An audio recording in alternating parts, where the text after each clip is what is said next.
Hey.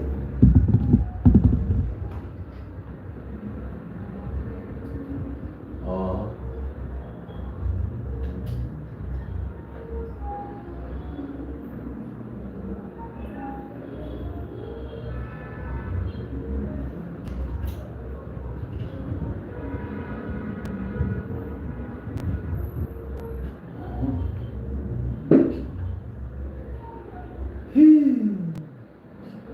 There we go.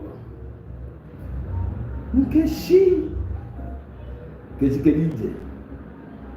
Elisa Edmond. Eko Siada. Dream. Don Wolo. Nestor Nandwako. Godwin G. Osuji. Opaka na Barora. Opaka na Barora nine o. Ekeze afago egwe we chiko. Pep love. Wade. Hey. Ejikum evidence eba. Mu elibego. No na. If I not like him at this time, you quite a long move. I'm not. I'm like quite a long move. Buy. Man, can reduce the contract. Mona 1 year. The Yarisika. I renew contract money. So, all the Yamunki, whatever I never make one. You get it?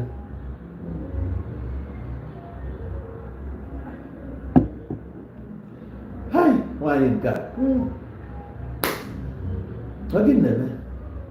Number of Nigerian Srike. Murabundi Yoruba Srike.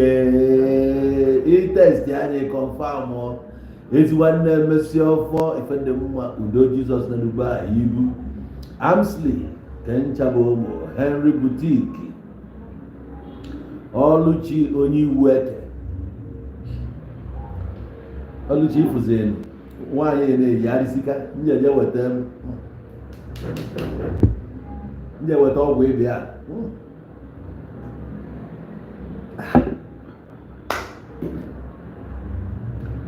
Who? How we were there? You what a heck, I'm Xtian more better. No one other party will another weapon.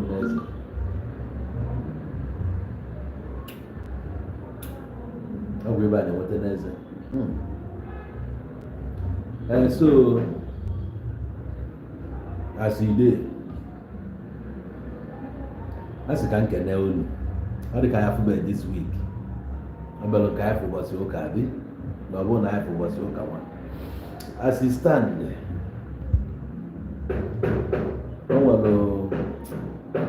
oh, even we are now, Yambiana to you, whatever. So, what do you reach him now?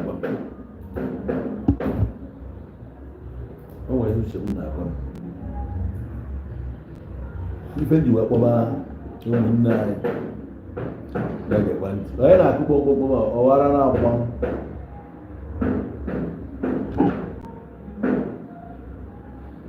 So, if you were more 9, more hard, I can know what if I talk, eventually, like that.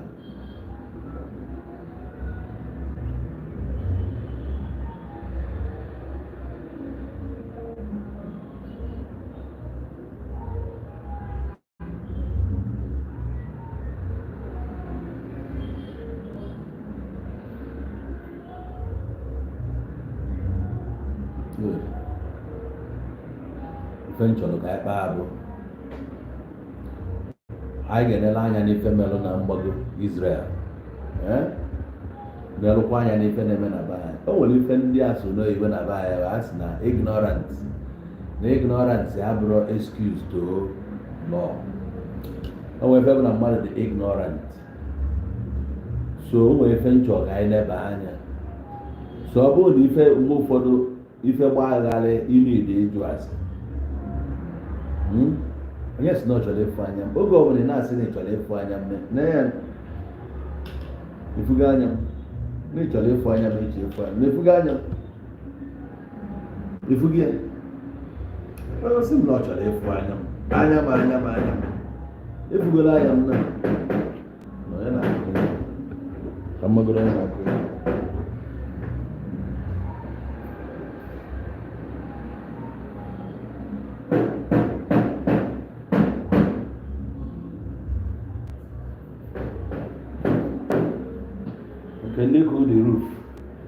ndị cool the roof dịka ọ na-akpa akụtarị ọfụma somebody nọ na roof na-akụ kpọmkpọmkpọmkpọm so nwanne m ọkwa nkọbazie ya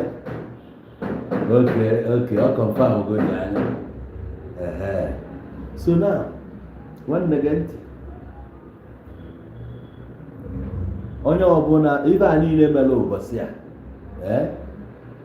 ọ dị ka m ga-eyipụ singlet ya nke a ndọrọ anọ na-apụta ihe a merụ n'Israel mbọsị a dekwanụ ntị ọfụma ife a merụ n'Israel ọgụ a nụrụ how many days 12 days a nụrụ ọgụ a o wee nye aka wee mee ka onye ọbụla fụ eziokwu banyere Israel ife a ndị be anyị nọ na Nigeria na-asị I stand with Israel, God's chosen people, God's own people. I hope kịta ọnụnwa bụ ụmụnne anyị na-eje ụka ọ bụrụ na fugo na ndị Israel abụghọ Israel ede na Baịbụl ọkwọ ọ dịgo clear to onye ọbụla maka mma like mpụta echi ka mụ na onye be anyị na-eme argument na Israel abụ God's own people kwodogo ya ọbụla ka Israel a si wee bido na ndị a na-akpọ ihe a abụghọ the main people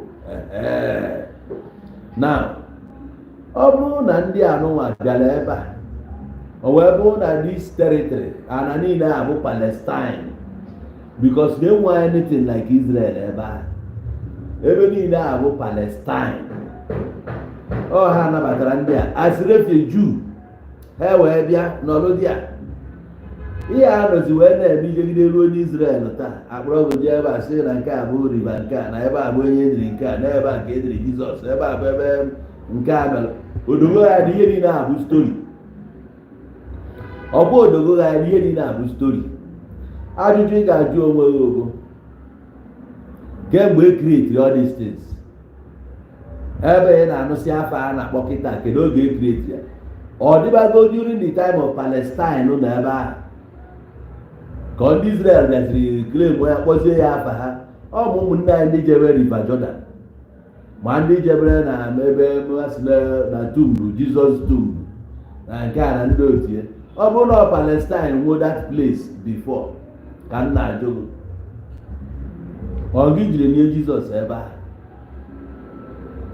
odogo ya n'ihe dị na-abụ akịka akọrọ akọ ihe dị na-abụ story fabricated story ndị Israel bịa design ọrụ nke wee na-anataghị ego for pilgrimage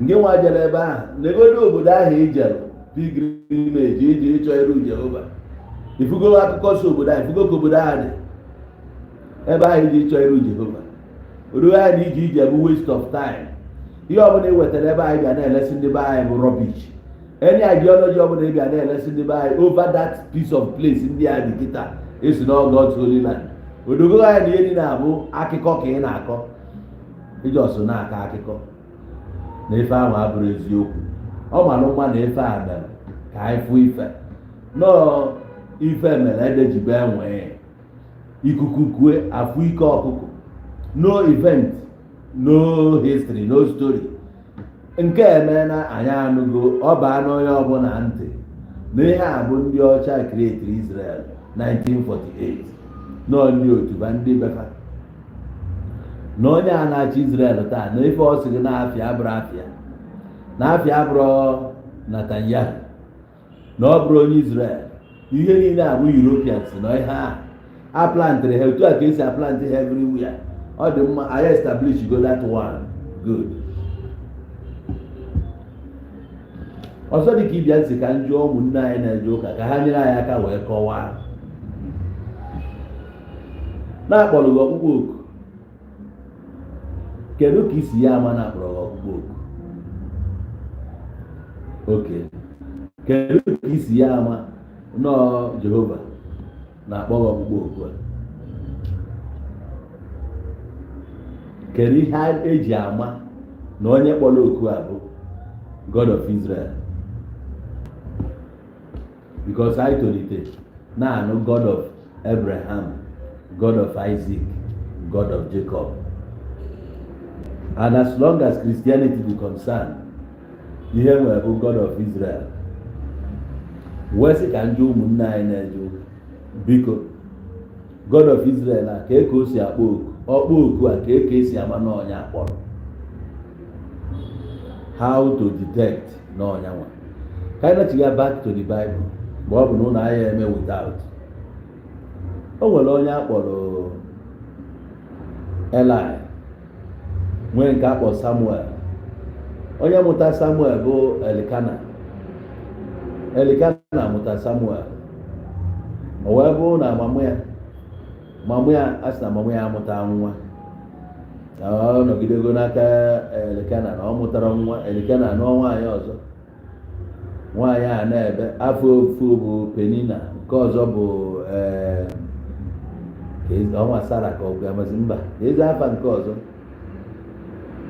O wee bụ na nne ya ewee na-abụ every year o jee Shilo, o jee na Shilo na priest n'ebe a bụ Eli. O wee na-ayọ nwa megidezie at a point the thing out of abundance of her heart o wee na-ekpe ekpere mana ọnụ ya na-emegharị ya mana da anụ ihe ọ na-ekwu. Ewee ruo nke ụmụ nwaanyị ruo ole mgbe ka unu ga-eme nke a na ịṅụbiga mmanya oke nya nwaanyị wee binye wee sị the chief priest, ọ bụkwa Kubana chief priest o wee sị anyị aṅụrụ mmanya nọọ n'obi ya jụrụ eju nọ ya ka ya na-erusalụ God of Israel nya o wee jụọ ya gịnị ka ọ na-ayọchi. O wee sị ya ka emezuolu ya ka obi ya si wee chọọ. O wee bụzie na nwaanyị na-adoziri lazie ọtụ dị ime, dizie ime wee mụọ dị nwa. Na nwaanyị kwanụ nkwa na ọ bụrụ na Chukwu ya enye ya nwa, mba na ọ bụrụ na God ga-enye ya nwa, na nwaanyị a ga-edukwu ya buteli ya ebe a ka nwa ahụ fedi ofufe n'ogige Shilo ebe a. Finally wee grant anya ha has desire wee mụọ nwa. O wee buru nwa a wee kpọrọ ya wee kpọgalụ Eli si na nkwa ahụ o kwere n'ọnya ka o mezuru. Eli wee nalụzie dị nwa ya na mgbe nwa tolitezi mmadụ ya na-ebirizie. O wee dịzie ka oluo na-abụ anọkọta n'abalị olu na-akpọ ya oku, akpọbịa oku Samuel so ọ kpọọ ya oku Samuel gbakwuje Eli si ya na ya kpọrọkwa ya ọbụbakwa. Ife a ka o megide wee ruzie to the point na the thing wee dawn on Eli na ebe a nwere ike ịbụ God of Israel na-akpụ ya. O wee sizie ya Samuel, onye akpọ ya ege nyasị ya kwue na ori ya na-anụ. Samuel kwezie ya afọ ahụ akpọzie ya. O wee zapụ ya si akpọbịa na ori ya na-anụ. O wee zie ya ozi fine. Ha mere ka anyị malụ na onwe witness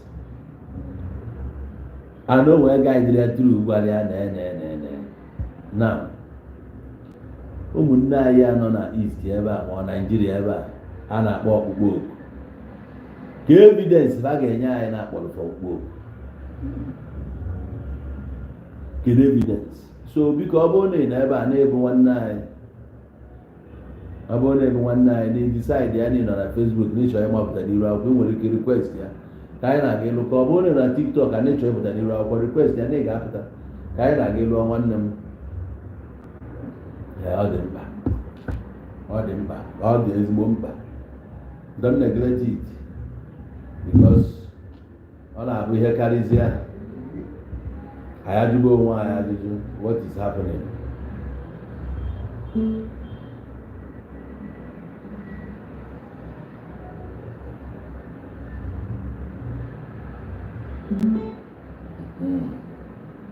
So anyị dị ready for onye ga-akpọ anyị wee sị anyị na-ekwe ka o si mami na ọtana nyekpọ anyị sị anyị na-eke o si. Anyị chọrọ ịnụ from you,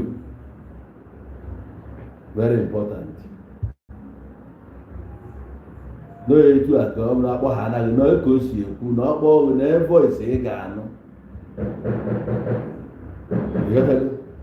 nke anyị mara ka esi ya ama n'ọya nwa na ọ kpọọ gị oku ka ekisi ya ama n'ọya o nwere asụsụ ọ na-asụ bikos anyị nwere ike na-ekele m na anyị mana anyị amarọ ma ọ bụ oke onwe nwanne anyị chọrọ ịjọya na anyị n'iru akwụkwọ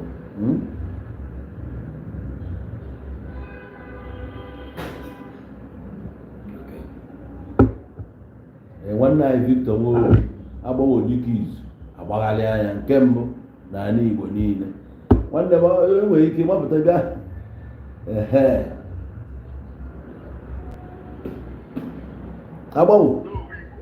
agbanwe dịka izu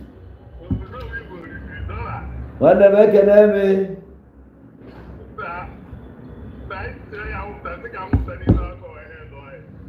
ime ọfụma ka eke isi nọlụ daalụ agbanwe Onowu Igbo so na onye dọkịta onye mere m nga nata ma iche Onowu Igbo nọmba 1 person imegodo m nga nata ma iche ka m kwuo obere testimony na ọkwa bishọp ka ịhụ ka ihe testimony taata na ọ dị mkpa ọbụla sọrọ ụka ka a na-enye testimony mba a na-enyekwa ya ebe a Onowu Igbo bụ onye bụrụ ụzọ zigbo ozi ọma enwere ndụgbu onwe ma ndụdụ were ndụgbu ajụjụ n'ọgụ ọbụ Onowu Igbo. So whenever I want my life put the concern on one and this I won't be killing. But go up number one, make good people. Where now what you spend on it? Good. So I have to get hell again. Where much it done? You have to get hell in that again. I don't know so. Thank you very much. My father and my mother. So therefore, to be a co-worker, I want to ọgwọ ya gbara akpọrọ ya bịa kọwaa ndị a na-akpọ bikọs mụ wasokwe na-ajụ ajụjụ a ka ndị na-akpọba ka elu ụlọ ọ na-akpọba ka elu ọdị eji onye anakpọ ha na-akpọ eso m na-ajụjụ ajụjụ so anyị ga-alaiki n'ofu ya bịa kọwaala anyị nwanne m udodị ka m nọ na laịnị na-eji ibe ime alright asị ka ya lụọ thank you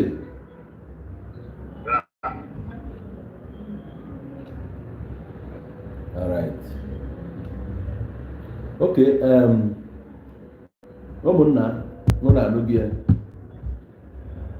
na before anything no Igbo mere o wee nata change ya voice ị na-anụ kịta ọ dị ka voice na regret na ya na-alụ change mba onu na-ekwu na ha na-anụ all the way from United States of America nwanne anyị nwoke so from gị nwa na-anabeghị change ka ị na-aghọta ọfụma na this program anyị nwere today o nwere some vital questions anyị need ịtọ kpatara o jide mkpa na onwe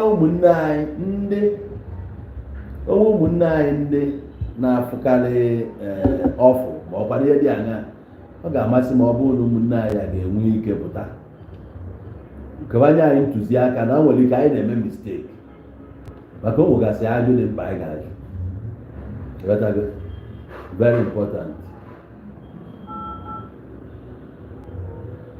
na ọ bụrụ na ị chọrọ ịkpọ anyị na WhatsApp ị contribute ị ga-akpọnwụ anyị na this number +277 88 94 1180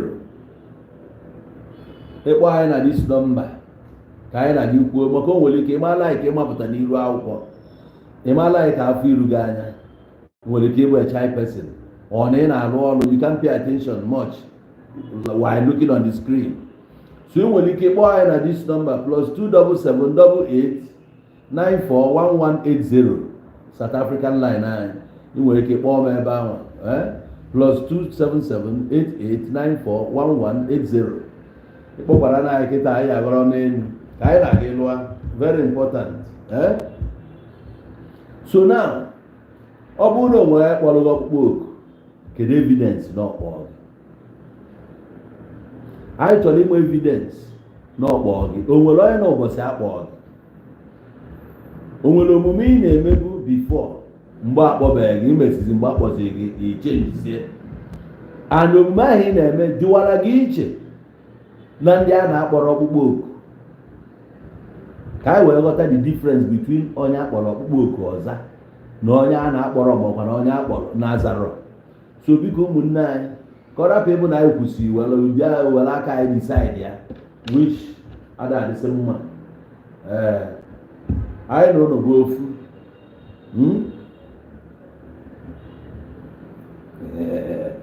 Nwanne anyị nwaanyị bụ Oluchi si oh no, leave those people. Call nobody call anyone. You know, now them call themselves. Now them still answer the call. Do you agree with what she just said? Ikwetara no nwere kpọrọfa n'ọfa ji aka kpọọ onwe fa na-aza. Well, ebe ọ bụ na ruo to this point o nwere onye kpọrọ na onwe ya mapụta n'iru akwụkwọ. Ihe ọ bụla anyị decide fa ga-ewe. Yes. Ka ọ rapụ dị ka sị na rubbish faith, ma ọ dị na rubbish movement, ma ọ dị na rubbish religion. The truth still remains na ndị a na-asị na akpọrọfa ọkpụkpọ na onwe onye kpọrọfa.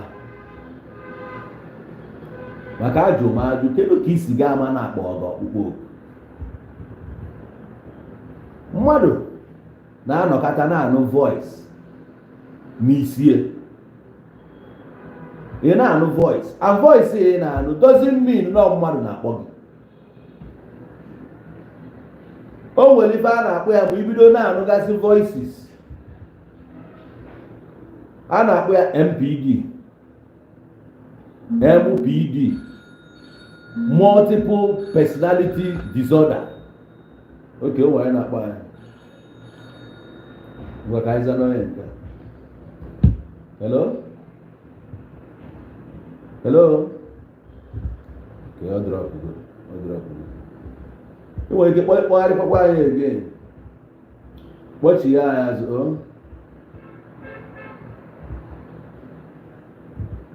what she I trying from you. So what if I have multiple personality disorder? But when I suffer that thing.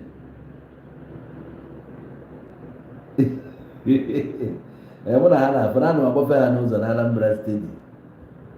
Yet again.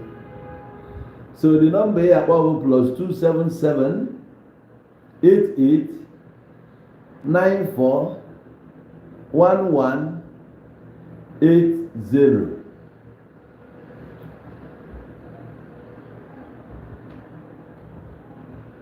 Plus 277 88 94 11 80. So mgbe ọbụla dị ha dị n'ụba voices dị anya. Ọ na-emekwa that MPD mgbe ọbụla ị na-enwe that thing ị nọ closer to ya, so you need to consult your psychiatrist ka o mee thorough examine, carrygasị out some tests ka ama ma it is in order. Ya ka even have your multiple personalities disorder. What personality disorder? Well, ọzọ ọbụla mgbe akpọrọ ọkpụkpọ oku a, ọ na fonu gị ka akpọrọ gị, ka ọ na device gị ka akpọrọ gị, ka ọ esi kpọrọ oku a. Meanwhile, hallucinating can be seen as hallucinating. Oge akpọrọ gị ọkpụkpọ oku, what language was God speaking to you? What language was God speaking to you? English, Hebrew, Aramaic, Arabic, Spanish, Nsibidi, language? Tell us. Number to call plus 277 88 94 1180. Call in and tell us. Are you experience? Can I interact here? Kora pay the kayase. Now they been ignorance. Now, having talked about ignorance, let us go back to how it began for the Christians. In the year, Nenwera Alpha, just not in the beginning. In the beginning, over a year. Mgbe God bidoro ime ihe niile, na ya rizika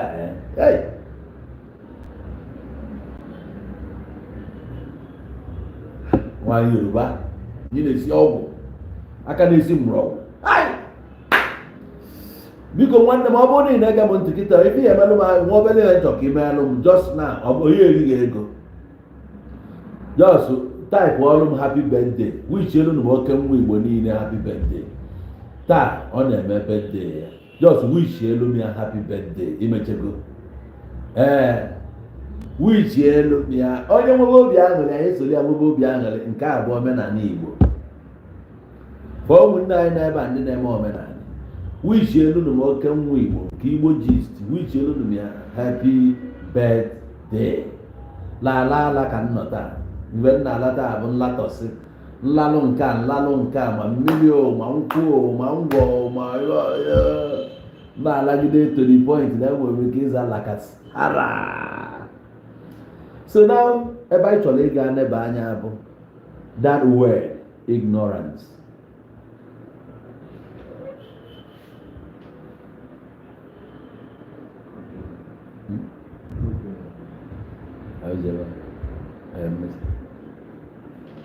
So that word ignorance can talk I never.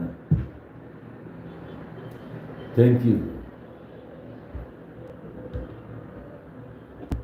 Enweghị m ebe nsi wee banye na-eme Facebook na-eme live na Facebook onye ahụ space ebe m ga-type ihe. Okay, afụgo m ya.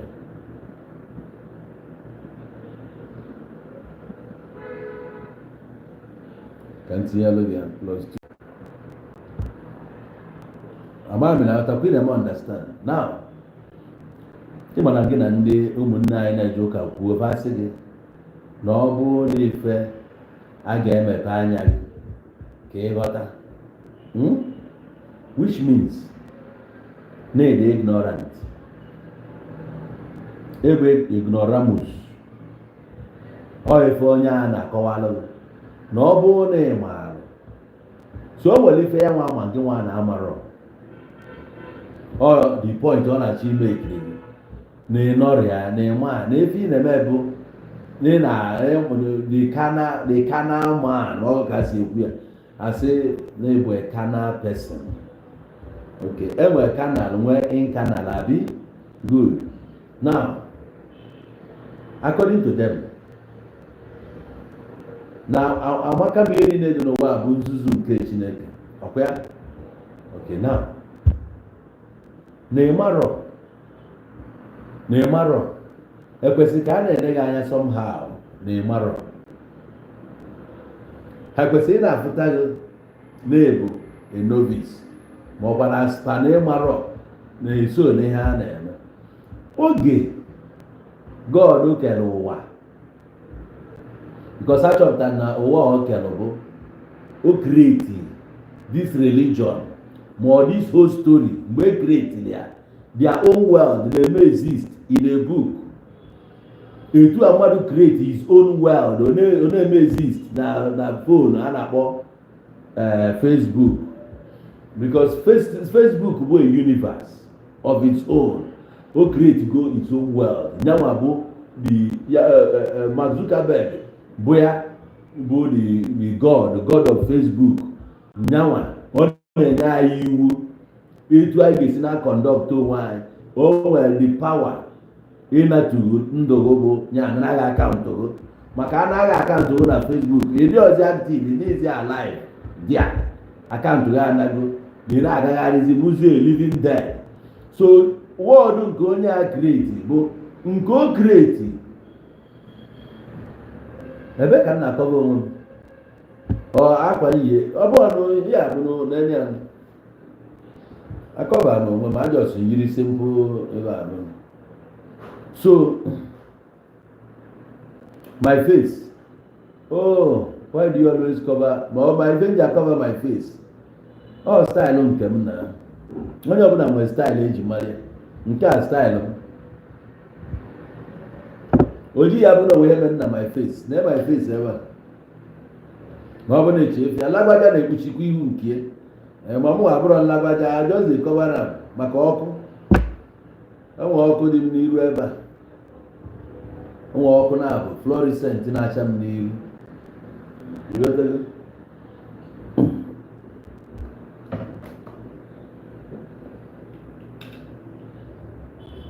ebupụ ị na-anya bụ ya afụ dị ọkụ kpefuru ya ebu aka ọ dị kpefuru ya so ọnya kpatara anụmanụ ka ọ na-acha m n'anya direct so now ebe ọ bụ na o create the world create ihe mmadụ tinye napụ ya wisdom napụ ya knowledge debịa ka ịrapụ ịma ihe to the point na mmadụ amarọ na ya gba ọtọ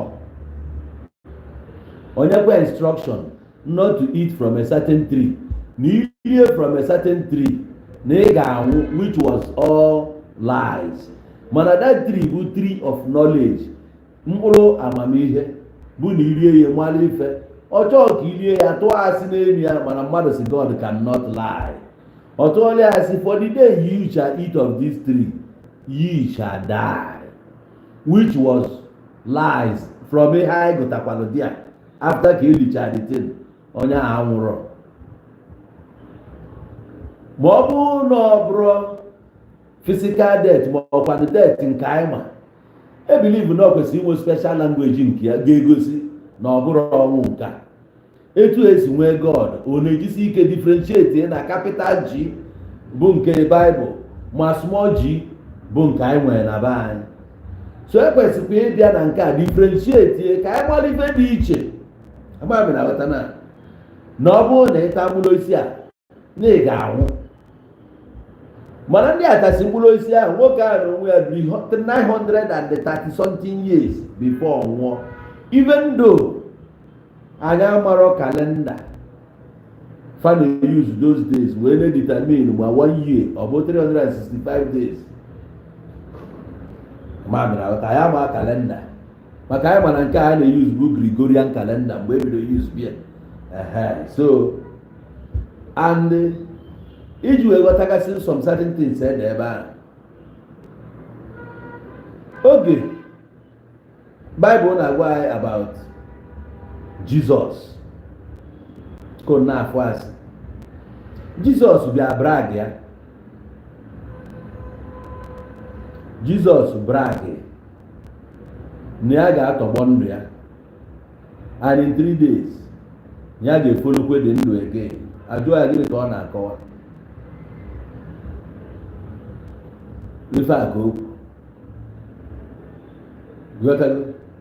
ya ga-atọgbọ ndụ ya na-enwekwara pawa iwerekwa dị ndụ back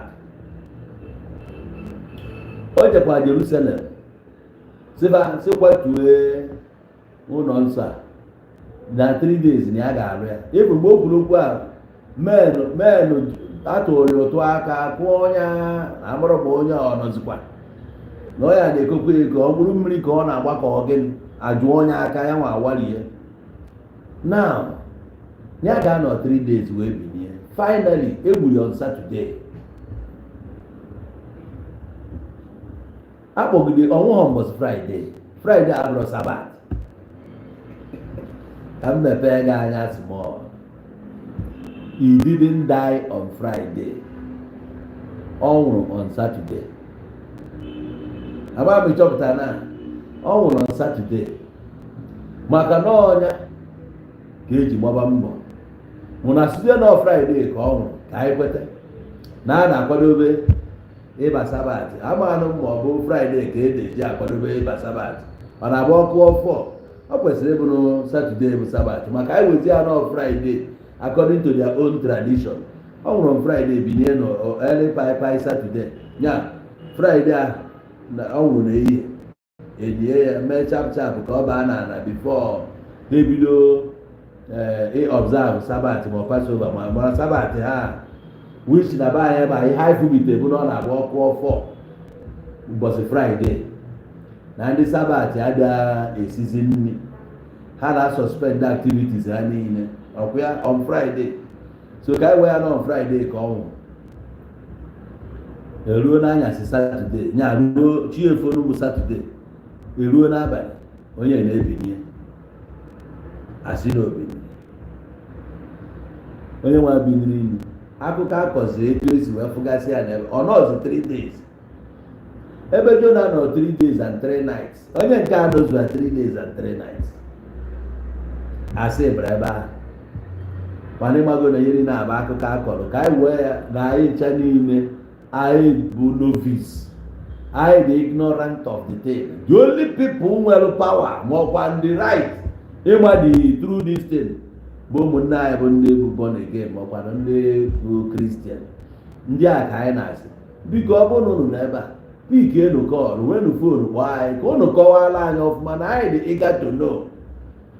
Maka anyị na-ekwu okwu omenala ndị ụka na-adị afụta anyị n'ifele so ọ ya ka ma ọ bụrụ na anyị ga-eji opportunity a na-enwekọrịta interaction ka anyị malụ ife anyị kwesịrị ịma ọ dịkwa possible ka ba win olu onwe fa souls kpachapụ evangelism onye apụta anyị jụọ onye ajụjụ ka ọ kọwara anyị nye anyị ntụziaka ma ọ bụzie na anyị nwere such people ịma na ihe niile a na-ekwu bụ badadash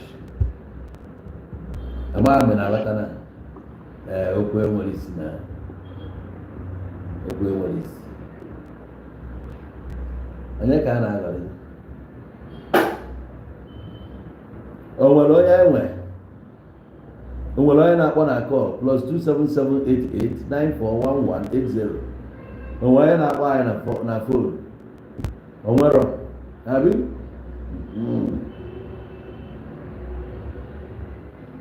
thank you agụrụ ụlọ na Mbaise daalụ for that wonderful gift inyere anyị thank you. Charity onye kwalụ you are welcome.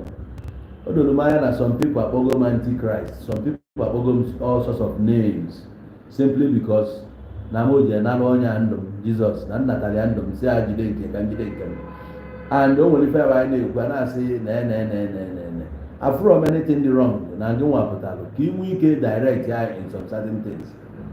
Ihe ị na-asị na ya amarọ na ọ bụ anyị o kwesịrị ịmụ ya ọ bụ the mind of God ọ bụ the wish of God or the will of God na anyị ga-ama ihe ebe o mere from beginning ka anyị bụrụ mugu.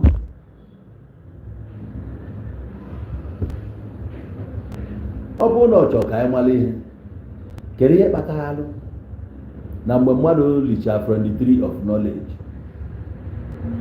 eme ka ọ ghọta na-edekwa osisi niile ọ bụrụ na ọ taa nke a na ọ ma anwụzi anwụ God wee gbapụ ọsọ wee jee plant ya mma agha sword round the Eden ka man hapụ ịnachighị ebe a jee taa dị mkpụrụ osisi ka ọ rapụ ịnwụ anwụ ka ọ na-egotabeghị kedu plan ya what was in his mind why na ọ chọọ ka mmadụ bi ogologo ndụ why o ji chọọ ka mmadụ na-anwụ anwụ why o ji chọọ ka mmadụ bụrụ ignorant. Ife a bụ ajụjụ m chọọ ka anyị nebe anya ka anyị mara ma gị nwa na-ekele m n'ịma ma ịma ọ bụ eziokwu na ịma because e mere ya from beginning na ịma amara ka ọ n'ibidozi mabazie ya mgbe iji wee receive o Jizọs ka anyị nwee ike ghọta one or two things ihe matara o benefit anyị na-adịghị receive as benefit. Alright, I want one caller here. This is Olisa from UK. Hello. Oh no, ọ dị mma nwanne m oke ka ime. Okay, my brother. Now, I don't want to show you. You never go to Nigeria. We're problem. Okay. Number one. I know mother with gift, natural gift, is now also. I know mother with gift, or we give you to a police when they make you want to go.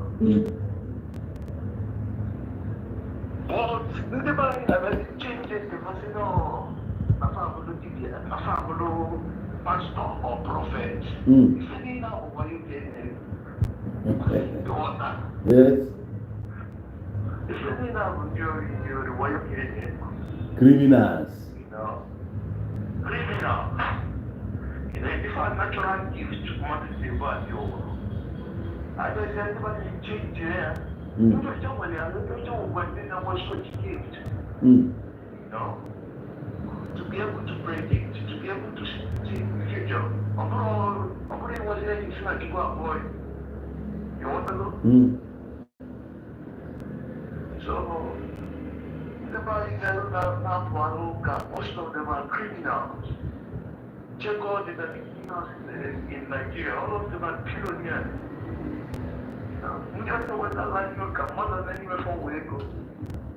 Yes, mother name will. Yeah. Mother name will. 5 years mosquito and for when I was so sure. You know, when I Christian was actually easy flamboyantly. Pastors and when I actually go flamboyantly,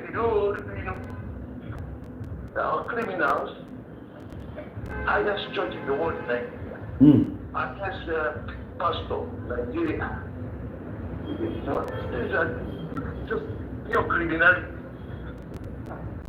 You know?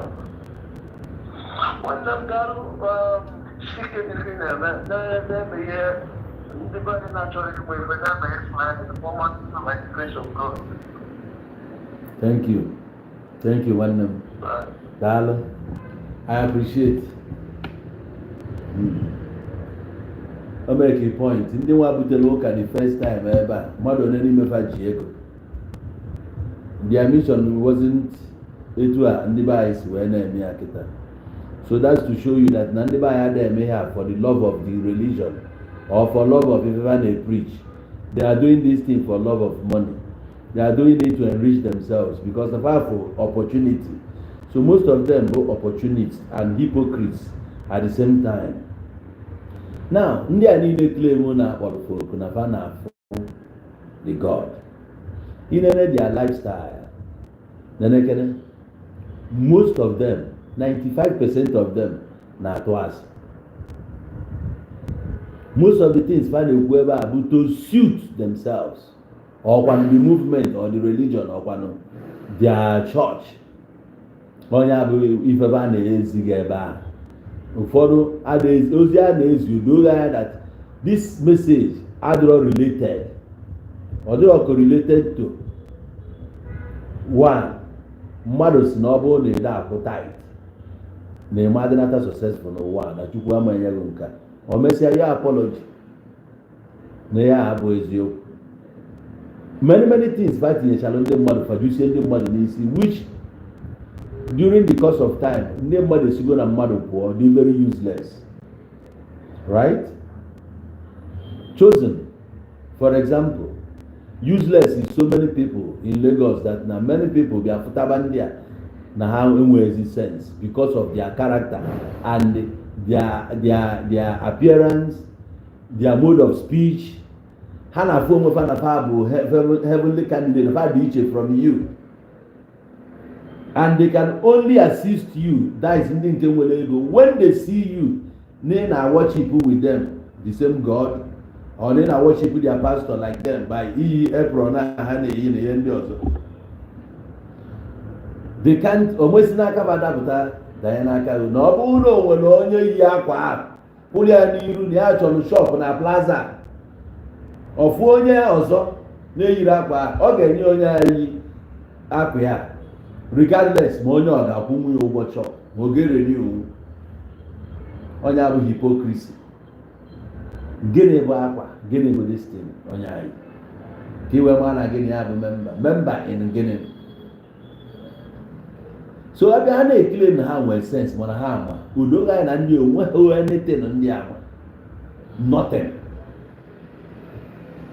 Gịnị ka ịma? I kwesịrị ịmụ ihe.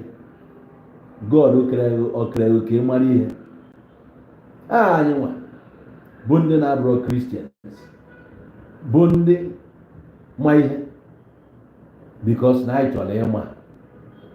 Ndị nwa ịmara ihe because n'ihi na ekwenye ka ịghọtakwa ya maka ekwe na igwe ịmara ihe ọ dị ka ya si na mkpa ịma ihe na ikweta n'ihe bụ ụzọ ihe na-abụ.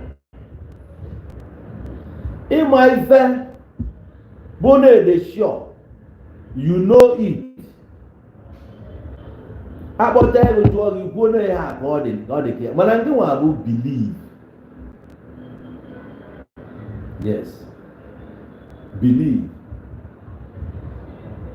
Believe na onye erugo ebe ọ na-eje. Yọtago. Believe na olugo. ka iji believe n'olu ịma ihe dị n'ụzọ ahụ ụzọ ahụ ọ na-agba ịma ebe ụzọ mebiri emebi ịma ebe dị dangerous n'ụzọ ahụ na-arụ eru na onye ọbụla na-arị itu ewere ọkpa gacha mana ịnọrọ n'ebe a believe ibilive na ọ believe ahụ ka ya bụ ibilive emesịa the result adị disastrous.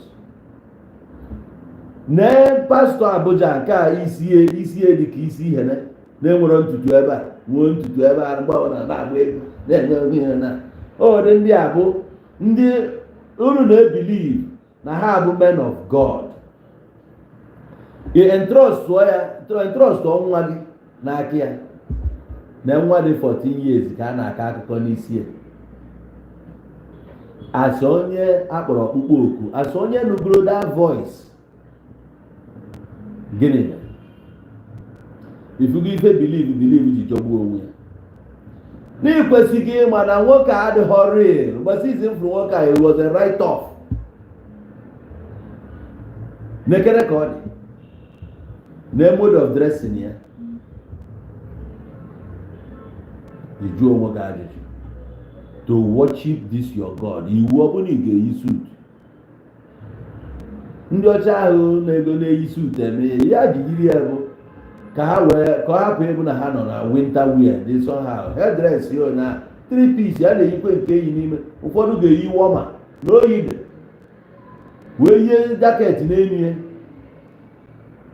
kama ha na-eyi makwa ka ụdị akwa ndị ọcha na-eyido ịmakwa ụdị apart from trouser na shirt ịmakwa akwa ha na-eyibu before emezie nke a webata ya ebe a obodo anyị anwụ na-acha onye be anyị ga-eyi bilivu na ọ bụrụ na o yie ihe a na ahịa eteki ya serious ọ bụ ijiri native onwe ya ga-eyi ijiri polo nkịtị onwe ya ga-eyi ọ na-eme ndị ọ bụrụ national uniform onye ọbụla kpụrụ onwe ya pastọ nke anụnwa nọ n'Abuja dị isi ka amamihe maka nwoke aka na-apịkọ ebe m ga-eji ya kwalifai ya nwoke anụnwa wee nna ka anyị welụ kọọlụ nke a biko.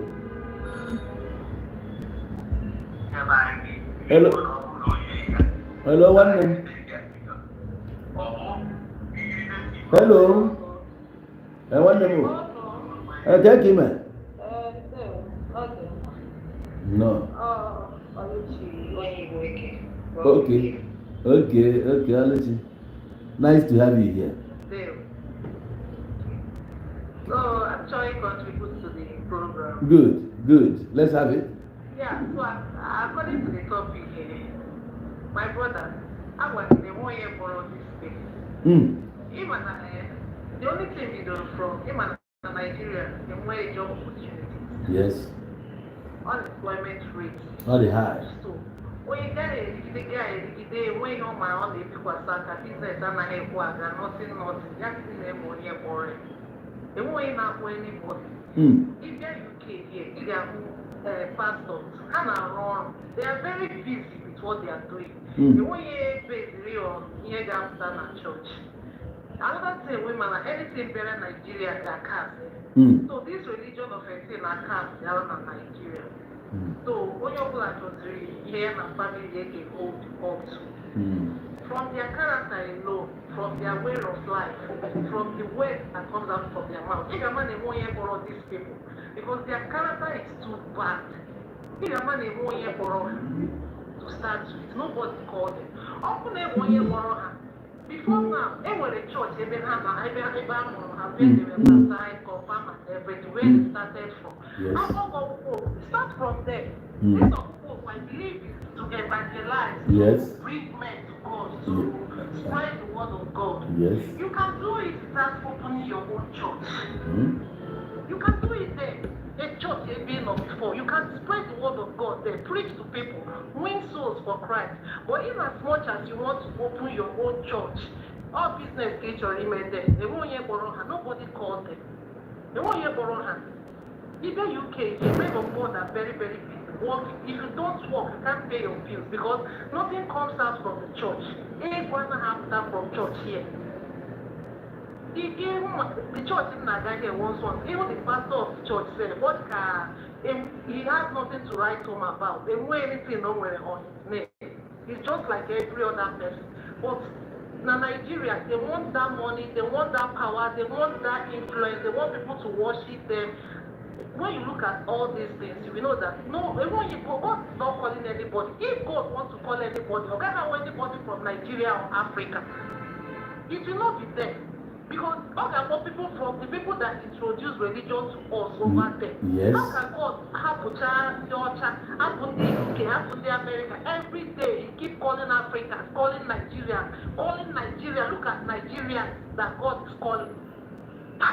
My brother, even God self has even what is Nigeria now because he is not looking at whatever that concerns Nigeria again. I tell people if you want to pray, stop praying for Nigeria because God is not even concerned about anything that has to do with Nigeria again. Maybe he's not focusing on individuals.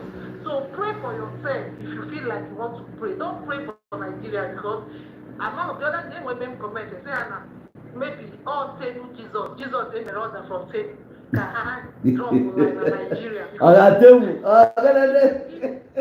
I'm telling you because if you look at everything that is happening, you'll be wondering if there is this Jesus of God anywhere. Why has he forsaken us? Any land even in Nigeria is just happening and we are calling upon him like that and he's not responding. What did we do?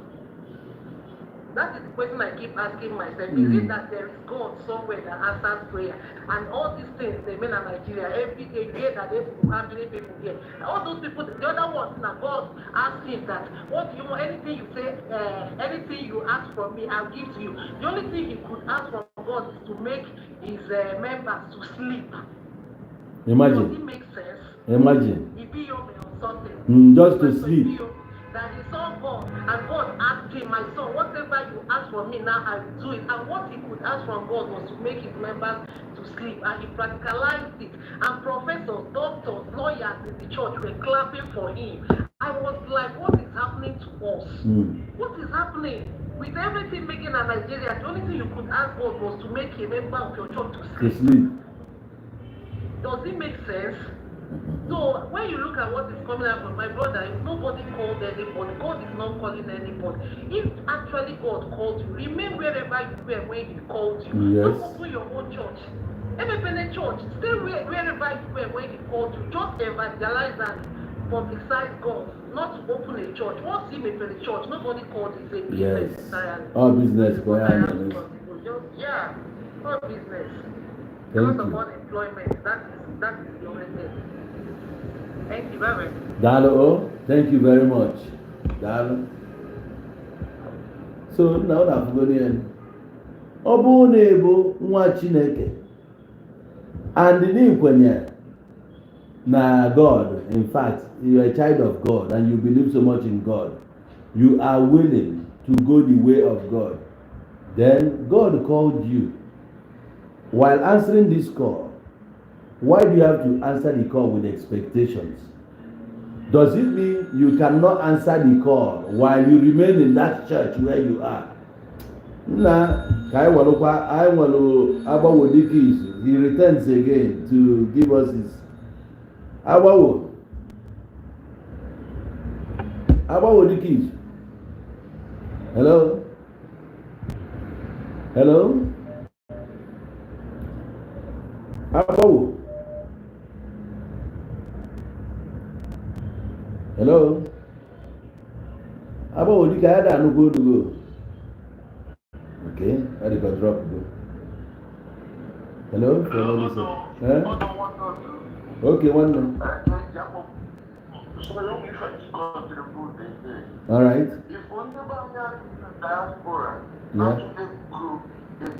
Yeah.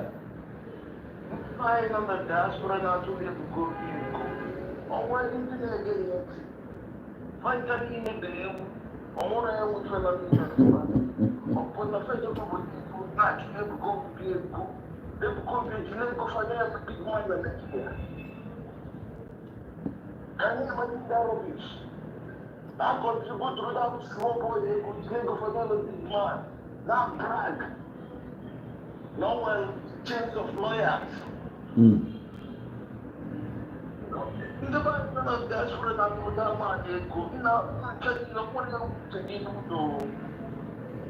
ọgbam gali adịm surprised that na hello na ife m na-ekwu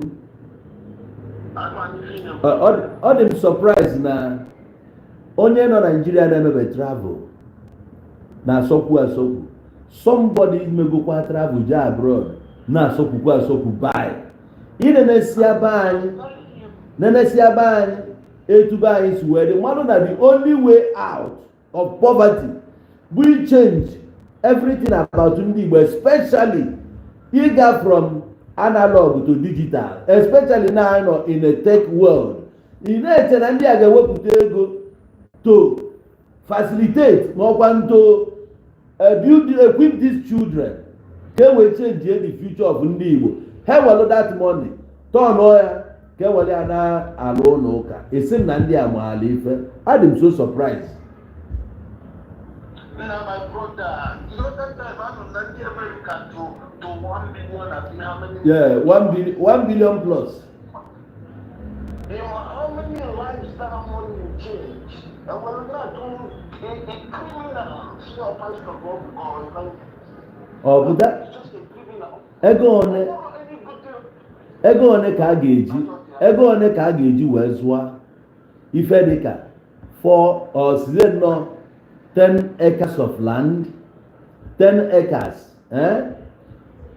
gbanya fence, law structure there, ọ bụrụ IT center for an Igbo niile, debe criteria na ụmụazị mitri level a na dia jam bụ ọkwanụ ma ebe dị na WAEC na ọfanwa bụ ndị a ga-eme accept ije ebe a for IT training. Donate ya ọ bụ nke United States of America ndị indigens anyị bi ebe ahụ donate to change the cost of an Igbo. Ego anụnwa nwere change na ya na. These two things kedu nke ga-benefit ndị Igbo? Ọ bụ iti ya n'ụlọ ụka ka ọ bụ iti ya na school? Kedu nke ga-echange our situation in the future? Ka ezi egosi na onye anọ abroad.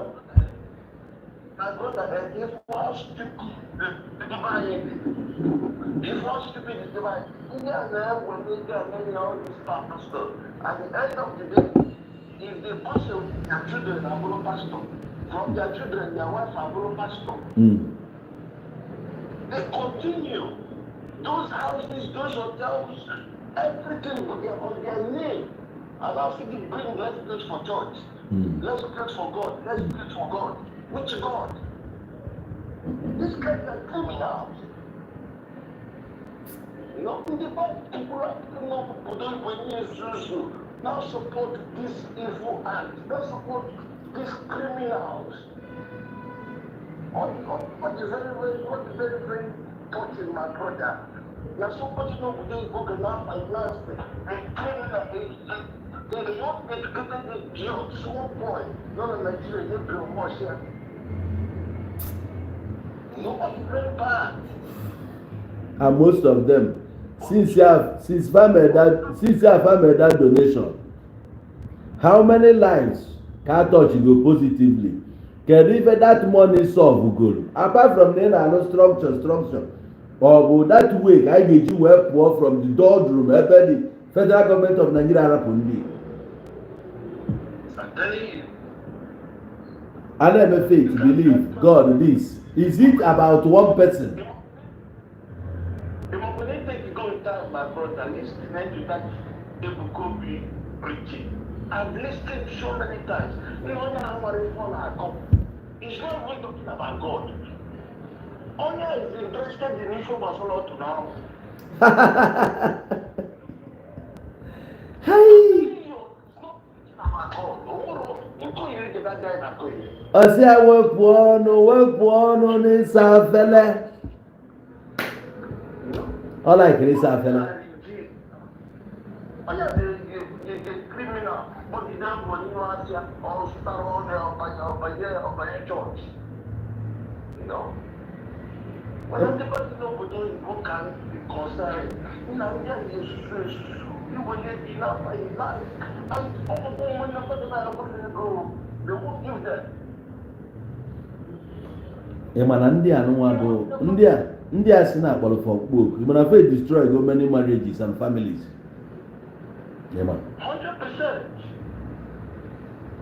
This one na Abuja, I know about 14 years and I can't go this year. I know what video. Oh, what video na ekwugharị kwa kịta. Nwunye Daddy GO. Ana nwoke na-ata. Nna video ya na-ekwugharị.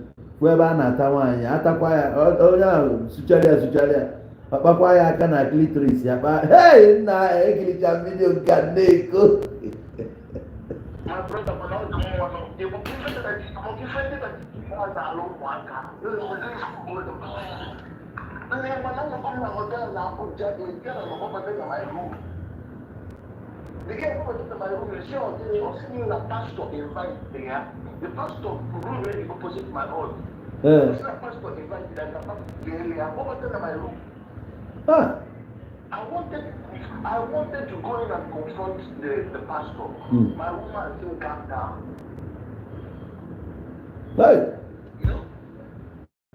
Mana the girl, okay, even the girl, why the girl actually at the hotel?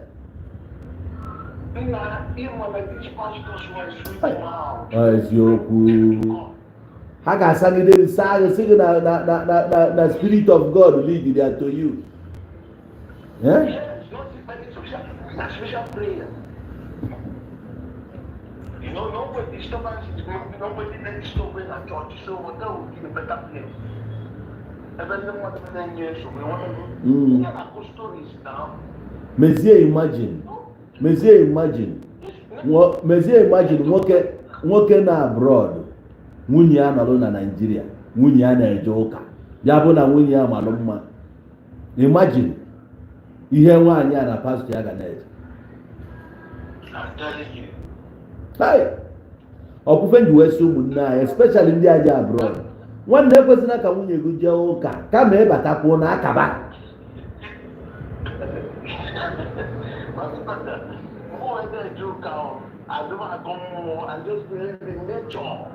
Good. I believe in nature. Live the nature good. Be good to people. Live your life. Simple. Actually, no, I'm not in Nigeria. You should have pushed down. I'm fully like that. No, no, somebody else not to tell the person bounce. No, they make it down. No, they make it down. No, I don't. I don't get scared of this. As far as who I am myself, I just believe now, man. Oh, what if you want to be one? Yes, now. No, God. You want that? Yes. So what if you want to be one? Oh no, do you have me way now?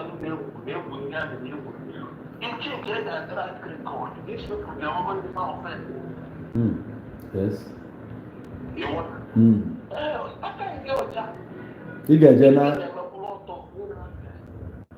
You get Jenna, I want to not say, you know?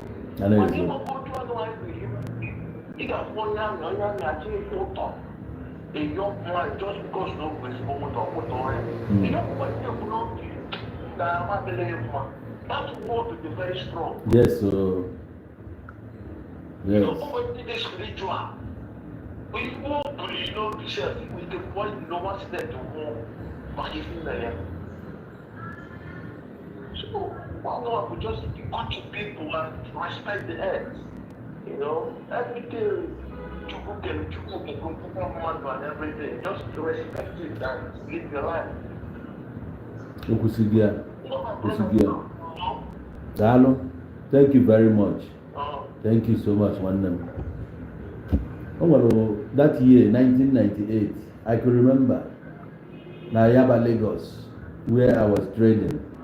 There happens to be some group of guys. Then I was dealing on Akpo Komuwan and Akpo. Right? So now, those guys when they na pin na akpoko, I be some guys I na job buta akpoko. So I let's say akpoko. Those guys analo had the akpoko, called over and abalo fia pin, nalo fego. So on the process, Hana too much. They are just like these Yahoo people. Hana got in there, and they woke up and so many things which will be more to So, if we get an analogy, I can call you Indian. For example, na-ene m anya ebe a bụ akpa ụkwụ ka m ji n'aka ilesicha dị gel akpa ụkwụ ọ na-achọ ka ọ pụọ onye be anyị nwanne gị nwoke akpọọ dị gel si ya nne akpa ụkwụ ogoro ya kwakwana ya akwa ịgba mmadụ sị gị akwakwana akpa ụkwụ akwa ị ga-atọ ọnụ dị interested ka ị mara ihe ọ na-ekwu ọ sị gị akwakwana akpa ụkwụ akwa gị iche na o nwere ọchị igosi gị wesị ya gịnị bịa ọ narụghị ofu ọ sị gị na akpa ụkwụ iji kịta na iwere ya nye Chumeka na ọnwa ka anya rezọ kịta ka ọ kwa anya na mmiri ga-esi ebe a na-aba na nke a ga-eme ya na ebe ị ga-eme ya ọ manye aka wepụta pin o ji ọ sị gị na ya ga-etinyere ya ka efe ya o weta ya gbanye ebe a kụọ ya nkụdie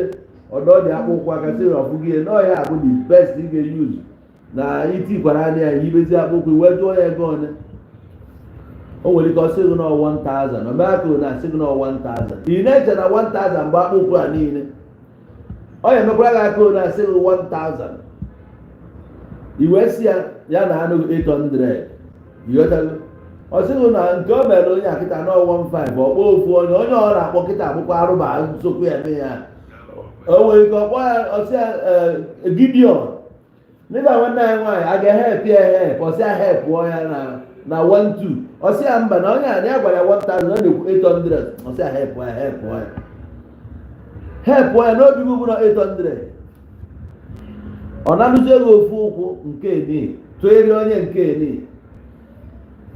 fewe were pin gbọgide arụ akpụkwụ a gbọrisicha ya ọ bụrụ na ọkụ igidi ya ọfọdụ ofu mkpụrụ onye dile onye na-akụcha na weta onye gị ya sị gị hepụzi ya kalkuleti ya 800 o jidezie nke a na-akụzi ya nwayọ wee na-aji ya 800 for gịnị ọ sịghị 800 gị kalkuleti ya n'ihe anyị ejidere ya 15 o nwere ike ofu akpụkwụ ahụ ọ gbanyere ya 15 pieces iwe nwakọ 800 so ihe ahụ ọ na-akụ ihe ogori ya bụ 20 naira ọ kazie na 200 naira ka ogori ya before you know it nke nwa golo akpa ụkwụ ibebego akwa maka na a ejighị megide ihe akajedi ya a ga-anakọta gị ego niile iji maka ya na-ene ya ọ sị na ọ bụ na iji ego ka eteki ya to the pulling machine ọ na-eme ka eteki ya to the pulling machine ofu arụba asị nke kwekwara ka ndị a wudi ya na pulling machine na-ewedi ya nkịta na omebiela n'ọkwa ihe abụ akpa ụkwụ igoro mana akpa ụkwụ a nwere ike igoro ya bụ 2000 ọ bụzie na ị ga-eji 10,000 wee gbapụ ihe a ka a ga-emegidesi onye a nke nwaanyị ebebe akwa o nwere ike ọ na-akwụ ụgwọ a ọ ga-akpọgide gị iyi ma anya mmiri ahụ ọ bepụrụ n'ihe niile onye efilu onye abụghị anyị nwaanyị ahụ were akpa ụkwụ ya naba ihe a na-akọrọ gị bụ true life story it happened oge m na-azụ akpa na 98 now the whole guys ahụ na-eme datin onwe ha nke life ya dị mma ruo today so ma nwụọ na nwụfue ọnụ abụrụ ha abụ na akwa mmadụ bepụrụ na ịgbago all those things ife a dị very very effective and agba ndị mmadụ ife o ji ama mma gị na mmadụ mekọ ife si end ya ọfụma na ọnụ mmadụ bụ ọnụ mmụọ onye ọbụla ji anya mmiri maa gị ọnụ you no go escape am so tarikwa with you ihe this last caller kwuru na so what do you have to tell us Zadi? Wonderful.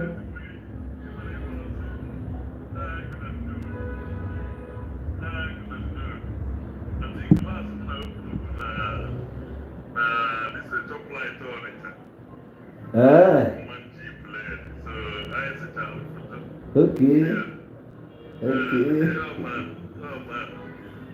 Right. Good. Nice to have you, man.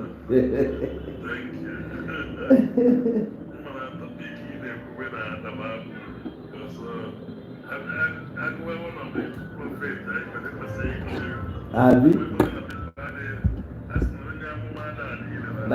Yes. Some of the things, the platform we discuss, I feel other months on it, and it's your man. The other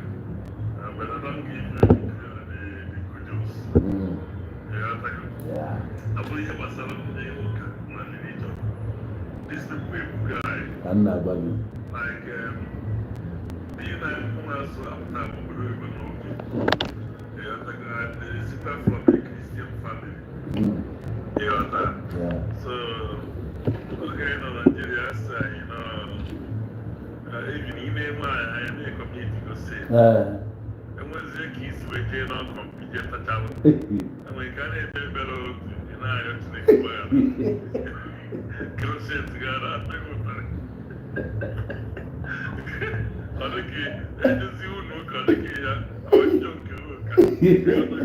I designed that thing. Can I? Woman, what was it? Yeah. So, I tell you, I said, you remember fasting, make it a fasting, remember mountain, maybe. And I'm not looking card. What did you fast? That's Nigeria.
What are you going to do?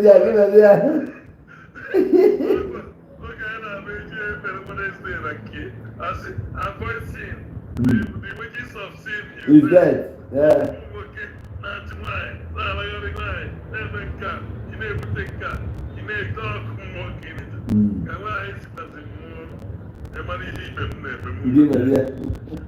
So, I'm giving a life testimony and 2 lives. So at the stage, we're going to phone out. A very young girl, say from a 4th generation. So it means 4th generation means uncle Yanina or cousin Yanina. So I may adopt. And here from a very rich family. Direct father who a manager na Tommy Hairfinger and the mark. Wow. So I'm not going to come up with this girl. Not just this girl, just Fuju man and the guy just like him. Wow. Consider Bamu. So money and actually. So volunteer and be a military. So they might be true man to see by me. And we carry you really like this. I don't know how to make him buy. I'm a tell him all this stuff easy. So I'm 51. They go some 23. Do you remember when you last? I said the carter.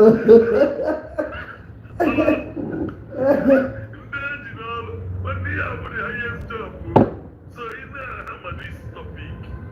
Here they very able because here you went to that. Okay. Yeah. He said, I did 419 and the highest. Christianity was the highest one. Can I go? Emo Italia piara ijuwe pota na assembly bia go Psalm 121.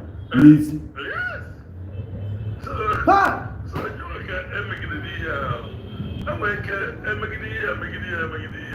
come on, class. Baby, what are you doing? I'm playing to win. And he went back. One day, on Sunday, my mother promised me to go to church. They will come out, we got to Katam, to come to church. Church, I have been to Nigeria, a big church. And just but only a week in my money and so one day, money man and daughter are very intelligent and had a 90%. They don't believe in forcing people to believe in their what they believe. They believe in evidence and eating one and until your body is your food. Until our body is. So the church was about that. And God is so good. Hey, not thought. All the time. And they preaching to the thing and answer.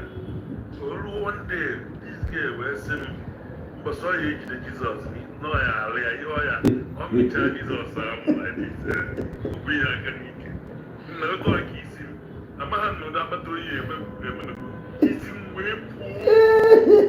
Because come here, I'm going to talk to do my mother. My father. Kiss him way poor to answer. So I'm going to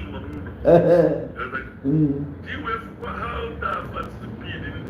If they had release care, who know child, choir, black and blue. God, don't be silly. Don't be silly. That in case no and the care who somebody love. That is all higher than it. You go, my Pudiana, siblings, and our family. It can't be email.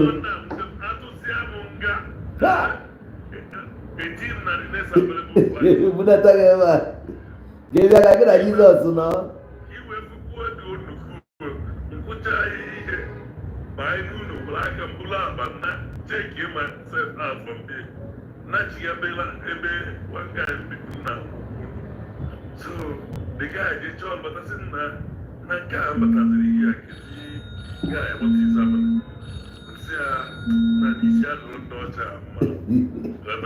Even if it be to me, the care at that moment, because I can't, no one can. Yes. See if we get this care. My careful, I know blasphemy. Blasphemy, yes. So the guy was saying, can you go? I said, no, this girl. I'm going to come in and he went for 2 months. I said, no, Jamu, when I'm not going to hear the connect. I'm not going to give more done. Oh, yeah, this is a people go tell you Jesus. So, one day, the guy went to where they're not going to man on your foot. That my guy, so the guy, where see, on him, a man on there. I say, yes, no man major ball. No, so I'll be a full of fear. So, what's here, what was here, man? He will come home, then we ever that. The guy, and say, can you make this game? I say, yes, you hear this girl. And if that guy, where he said to my friend, where's him not in Gamproka will live with? Also, my horn become number one. I'm come on one. Hey, where did you get?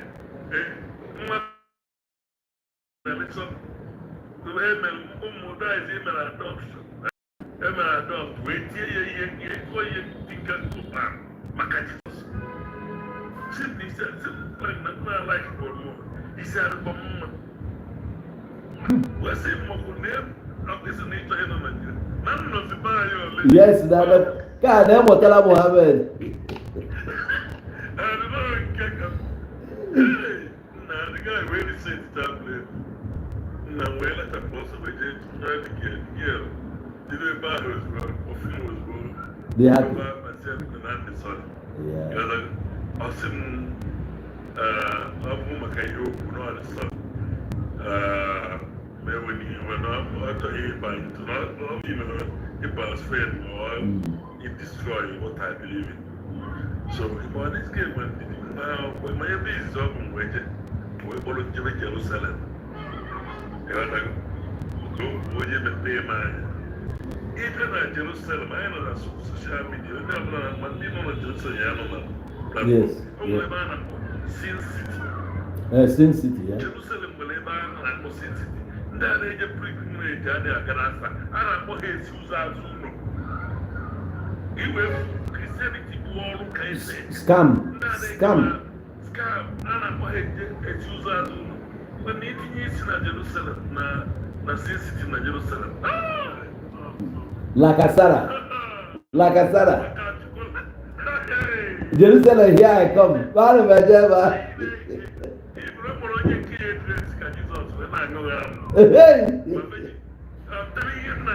Hey, over there, I told you.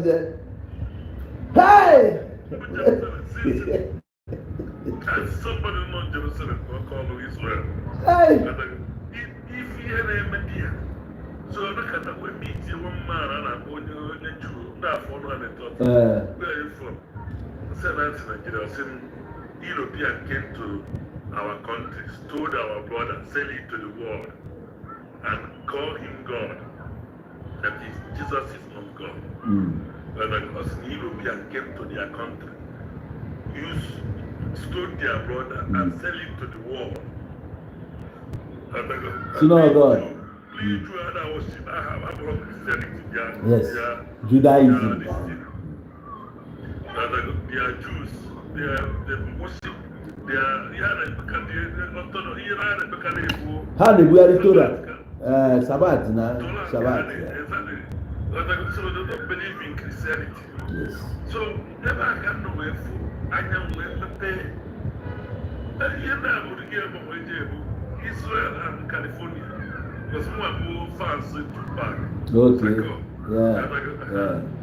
So, upon the so we're the president from there from that, like that, you know, this tell my life, say, and do European with our Bible.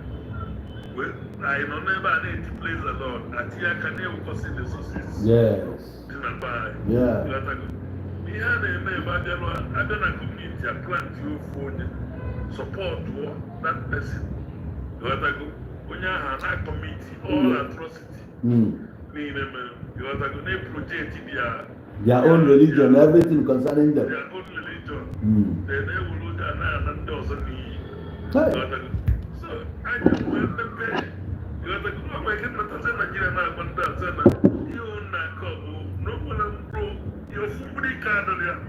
I'm not going to take out the Lord. There is God who is wonderful, who answers prayer, who do mighty things. But I can't see Jesus now. He's flawed. My prophecy, how? My miracle, how? And this is Nigeria, not man or Yoruba, who's away glad war, we're buying a Pentecostal. Yeah. Before Christian and Anglican and Catholic. Catholic and Methodist, yes. Now the Yoruba way glad war, we're buying all those Jesus. We will be way Buba well. Wale go.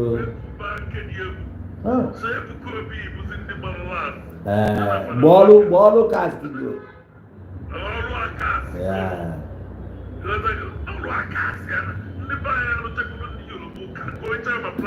Yes, now. Spend their last card. Yeah, I'm going good. That's investment. When I Canada, wherever he went property. So I'm going to be yours. So put it yesterday. But I'm going to have a back and now. Anthony, Doro Casco. All I'm not happy. But I think happy that the generation now after us. How I got retired the thing. Some of us are Kalila. Yes. Our generation now are Kalila. That is it. Kalila completely. So they now after us. Any old age where because some of our generation. Not in a year, they have to be a Bagumba. Let Antichrist. You must give respect, you have their belief.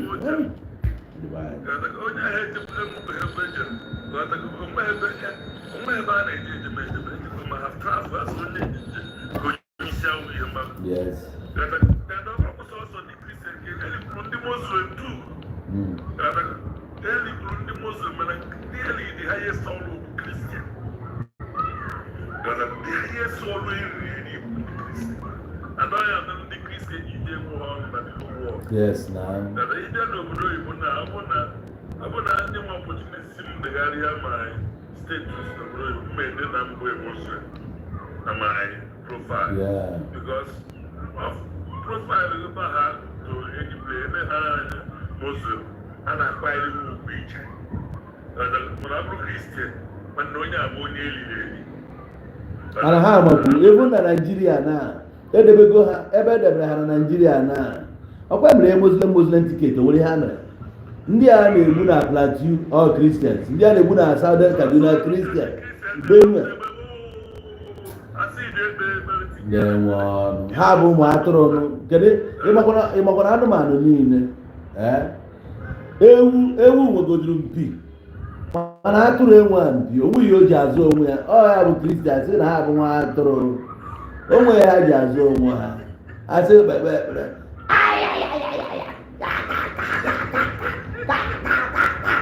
Ihe a ka gbara ya egbegide chi efo. Hey!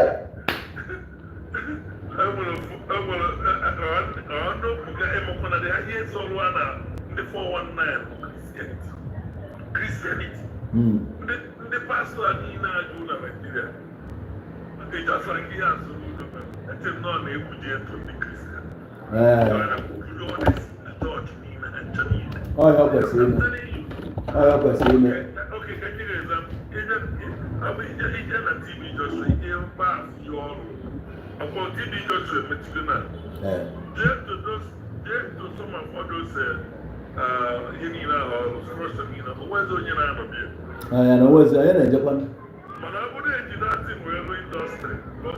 ọ ga-aba ezigbo uru. Many people get benefit. Many people get benefit. But I don't know the economy and even they produce something, then I compete with international market and world market. But today, I want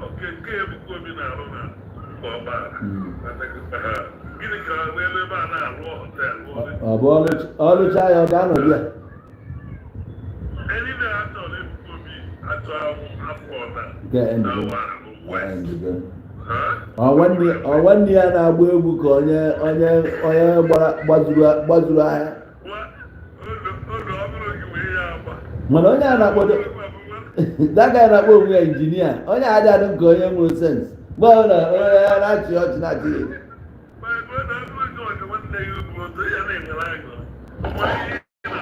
Na-ata akwanye dị anyị n'ego dị essence, ọ kwesịrị.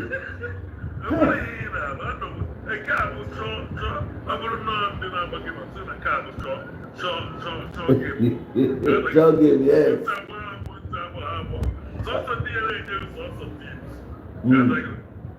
Yes.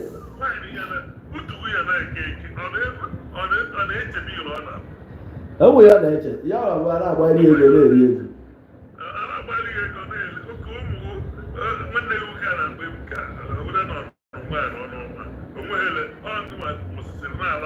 Yes.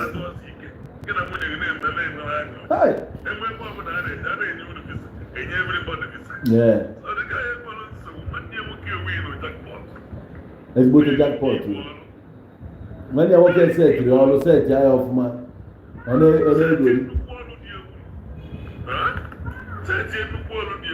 okay, didn't even say it like Ghana Pompaka. Nanibo. Can you coach you on the system? And I can say that you drop one block.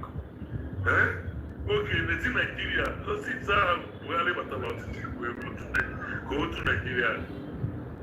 Open and the Christian did he believe? When you have persuaded enough as an hero. I was in there again to say. The question is now, when you make a bar, when you believe. Wanda, Colocro, Native, he said, the say for the Christian, Solonia Muslim. When you Muslim, you know who they are. Imagine. The Christian now endorse your Muslim. Christian now maka na then Christian ibie ka ọ si nọ bad luck then nke bụzi nwanne ya gongo ka ọ si ya na o nwee ebe o ji azụ eje maka na onye enye ya ego na ya were projekti nwe ọjị onye nwanne ya azụ na ya ewe projekti nke ịwe ọjị nwa na ihe ma bụ onwe ha n'ihe ọbụla ọ chọrọ ime ya bụ ya na ya ọgwụ ya na onwe ebe o ji azụ eje ọ ndị na-efe Jizọs. Now, my brother, I can't wait one day. Revelation video and that revelation here video in the church. I'm waiting for this Jay-Z now, but this Jay-Z here with the atrocities in their committee go. How about our family?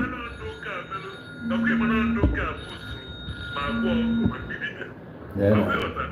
People are going fed up with Noka. But suppose when did you ever move that you go out? Actually, because people are going for him, man, they don't come for you. My own man, they poor with a cloth. I see him a chair for the Gigaba. Gigaba, even if I get on some 23. You have a point in us who the cattle. If that's ever, I could be out. So, what's the revelation here? Mgbe Ebuka Obi na-ezi ozi ọma ọ chetaghịzi na Baịbụl megidere alcohol mana right man ya bụ akụ Zion ka akụ gịnị ọgwa mbụ mmanya ka ọ na-ere ọ bụrụ alcohol ọ condemn ya for one day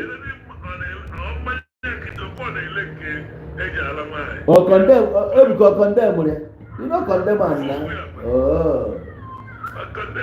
ndị a hypocrites I swear. Hey. Kene wute mbụ ka ha si ala ndị nwunye mmadụ. Hey.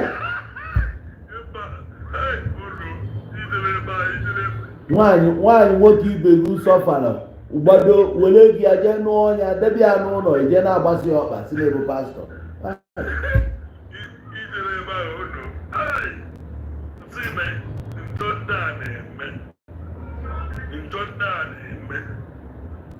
Onye kpọsiri ha okwu a?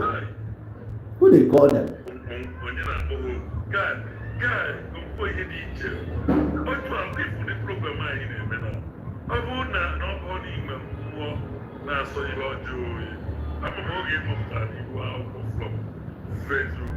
Yeah.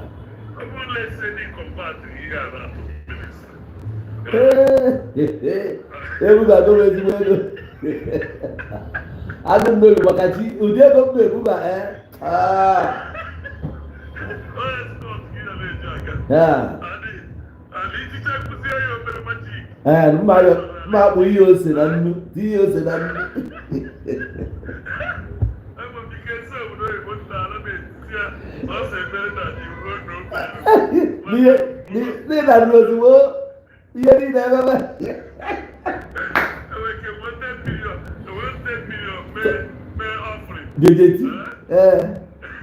Bamu na okay. After 10 minutes, Bob travel go.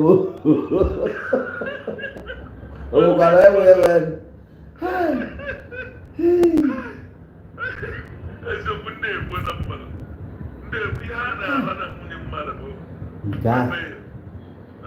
Can go.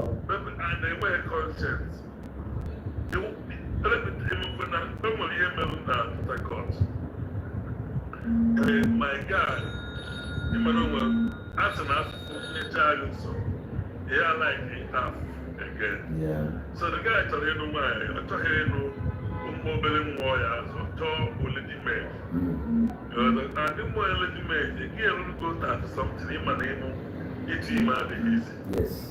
So, I didn't know to get the gear now, you come in my pots. So the guy no good. So, and I told him to get them my series. Along the line, you meet a classmate here. Now, everyone had it. But I do tell my guy, I'm really close. So, Hannah, as best friend, I'm going to just say off for that. So, how can we close? So the guy, I came out of me to say again, Emuberema. As I did, and Kayama, Kay will have the William and Alpha. I can get a level of the year. I will have the William and Alpha. And the one in a river, he was how intelligent this reported. Eleva told your vision time, your clear time, in the time out with you. Okay, Ruben, am I didn't even know the operation time? Not all night. Am I just here? Am I just then you know from 10 to midnight, Jeffo. I know you're telling La. And you would all man was not special man. All Wola, I am. No. So, make it better. Or that he came to Tazoon, when that things, why didn't know. I'm happy, Anna, it is what say to the other. Near never go out dead, bullying didn't mind. And I didn't mind, dear. I'm happy, Anna. All have the other bottle, I have a bottle of the room king. Pastors, they told my own, that's in the so vegetable. So never just yet call you, can't be a call you. Oh, just yet, who might have a bad dog. So, when you get Ruto na dear for the Indian hospital, so, and you always say, now when you are not liquid except water. So, during this medication, now when you are not liquid except water. So, you just say that's the year. So, Uti, Ozoe, Namalia, Nabuzie, Zizona, Emetazie, I say, I'm going to get a pussy for dealing with traffic from all. So when I see na traffic, na able accident, everyone protocol. So no, sorry, no meetings in food, you may be laughing. Western and Subaru, and here in the Sunday. Oh, where can I pussy? Somebody tear loose or whatever, and so for the Abacona, na blank. So dear, hello, never ask, who is that? The guy said, oh, wake every name. And I find that that's all labor so about. Keep on a background now, the road to I'm mother now,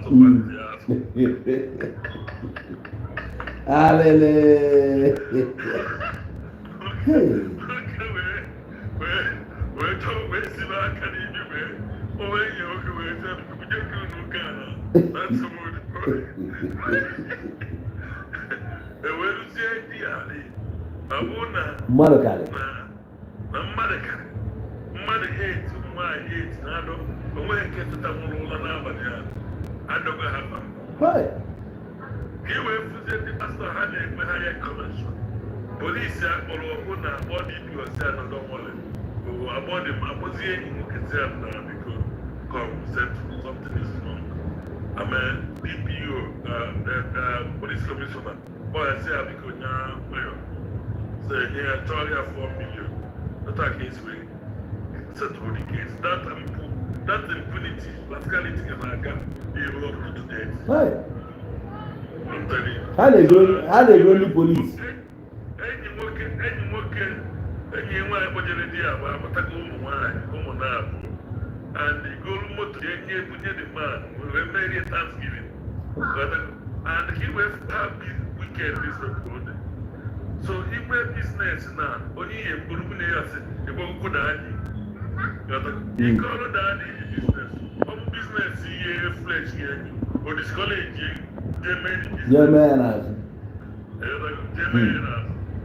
you know, because when you go, not only go blame boss. So you know that. Oh wow. Also, you take money. Right. You know, was a final in your life. I don't know because sometimes you work yourself now the week. Yeah. Any time you have to Yeah, but you're listening. It was not about the week. Yeah. So, all Mazi the young 2021, 18. O Mazi na hold on in war. O Mazi na hold on. I'm going to go over to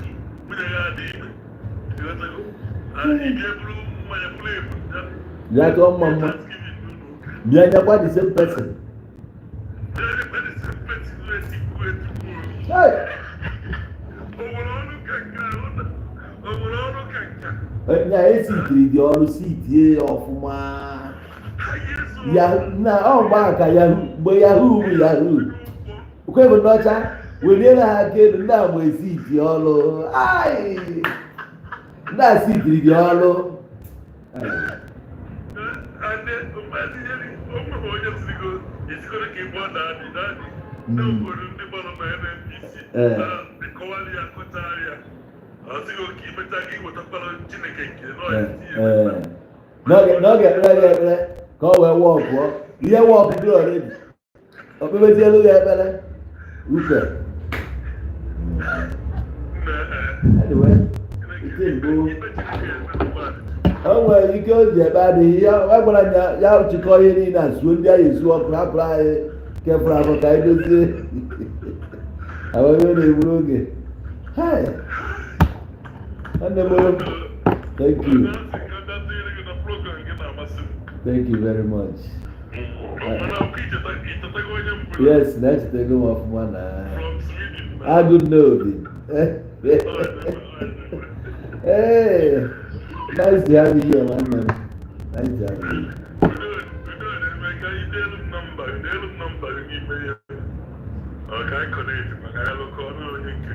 Yeah, better looking. I reach you. Okay, so I'm gonna love. I didn't want. The audience, I'm making it. Bye-bye. So, audience, you don't have to go to where the what the going on anya, they have book ana your child and from the CDI, how did I change? On your own for there, I see the order of my Omunai Ketana, Rosifana, about free match. Near Richagol, Dinka, reality, Manacos, where they were. They have with the last generation. Again, this, yeah, with the last generation. Because you watch, many guys and deny their joker. They are not willing to take their children, their workers, their words to church anymore. Even when they go, all my kids, so maybe can get look at some more fun. Maybe go where one or one year to media. Where's Balkan, Kodia? Or any non cognitive cover. So if one and think I open about there, the family will interest in the come here, Jane, cinema. Then I watch the cartoon. No, I know I had to spend the time, you know. But hardly I all completely. Yeah, destroy how many families, destroy your businesses, destroy your trust. Many things happen in a band. What do you go call that? So you have an average now for your book, man or your best scammer. When you have a business, now in the name of Jesus, man or a scammer. When you have a again, they go for Jesus, no, your best scammer. Or one of be serious or be facing you. You watch your meetings need and a minute, and the jet video. Manana sing it. Ajemeti ha no ogu n'ime ebe ejele no wine ana emalu dị iche dia some girls kwesị ilu di na regret today because ọ dị pastor na onye achọ enu ya ma ọ ma na anya pastor dị ebe ọ nọ the same way some ndị dibịa ji wee were ọgwụ koro nwaanyị bịara ka ọ jụọ ese koria so if you na watch the most important thing bụ nọlụ in fine tune nọlụ in peace with all man love onye ọbụla ekwọli bie ndụ etu isi kwesị ibia n'elu na ebe ọ bụla ngozi si abịa oge erughị aka fọ ịdị oke na-eme ihe dị mma ngwa nọdụ n'ọfụma ebe a ka anyị na-eweta n'isi njedebe n'ụbọchị taa ọzọ anyị ga-abịazi ga-abụ late in the night ọ bụrụ na ị na-anọ n'Owu Igbo TV na-eche m bịa ka m bịa mee live bịa you may never see me bịa ọ na-adị iso n'Owu Igbo media ka ị ga na-afụ ma ọ chọọ m na TikTok or YouTube alright nọdụ n'ọfụma aka m bụkwa n'Owu Igbo eze ụmụ iyo $1 million ebe nsi ebe eje kịta ka nje na nke ọka nwa na taa abụbe ndị ya ka anyị jee rie ụwa bụ ụwa ṅụọ tụba jekwe o nwere ka a na-akpọ tụba jekwe ya ka anyị na-eje na ka anyị jee ritọsịa na ọlụ na ọfụma eze onwe iyo shaa